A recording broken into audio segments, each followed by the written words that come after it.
বিশিষ্ট সাংবাদিক, লেখক ও সামাজিক সংগঠক আনোয়ার শাহজাহান গত ৭ এপ্রিল রবিবার প্রথমবারের মতো ঐতিহাসিক লন্ডন হাফ ম্যারাথনে অংশগ্রহণ করে সফলভাবে ১৩.১ মাইল প্রায় ২১ কিলোমিটার দীর্ঘ দৌড় সম্পন্ন করেছেন। দীর্ঘদিন লন্ডনের বাইরে অবস্থান এবং শারীরিকভাবে পুরোপুরি সুস্থ না থাকায় তিনি এই প্রতিযোগিতার জন্য কোনো ধরনের প্রস্তুতি বা ট্রেনিং নিতে পারেননি। তবু পরিবারের উৎসাহ ও অনুপ্রেরণায় তিনি এই চ্যালেঞ্জ গ্রহণ করেন। তার সঙ্গে দৌড়ে অংশগ্রহণ করেন বড় ছেলে তানভীর শাহজাহান এবং ভাতিজা মাহফুজ মুরাদ।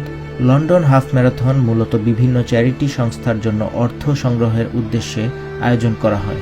এই বছর এই আয়োজনে ১৬ মিলিয়ন পাউন্ড ফান্ড সংগ্রহের লক্ষ্যমাত্রা নির্ধারণ করা হয়েছে।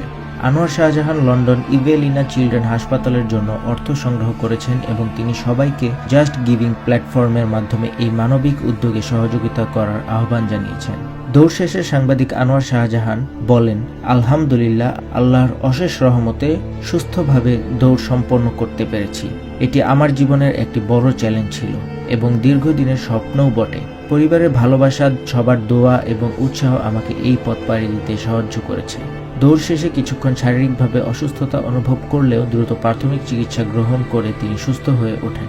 তার এই দৌড় ও মানবিক প্রচেষ্টা সামাজিক যোগাযোগ মাধ্যমে ব্যাপক প্রশংসিত হচ্ছে। অনেকেই তার দৃঢ় মনোবল এবং সাহসিকতাকে অনুপ্রেরণাদায়ক হিসাবে অভিহিত করেছেন। সাংবাদিক আনোয়ার শাহজাহানের এই অংশগ্রহণ কেবল একটি দৌড় নয়, বরং সমাজের প্রতি তার দায়বদ্ধতার এক উজ্জ্বল দৃষ্টান্ত।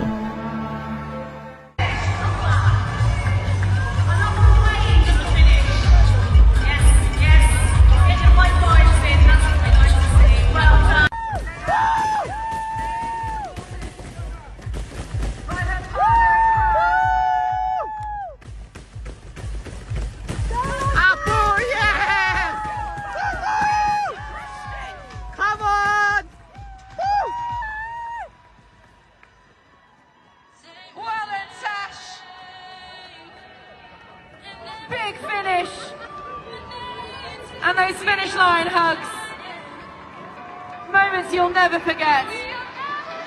Yes! Well done! Go on to the main! Go on to the main! Absolutely smashing it. Go on to the main! Wait, finishing line. Oh, finishing line.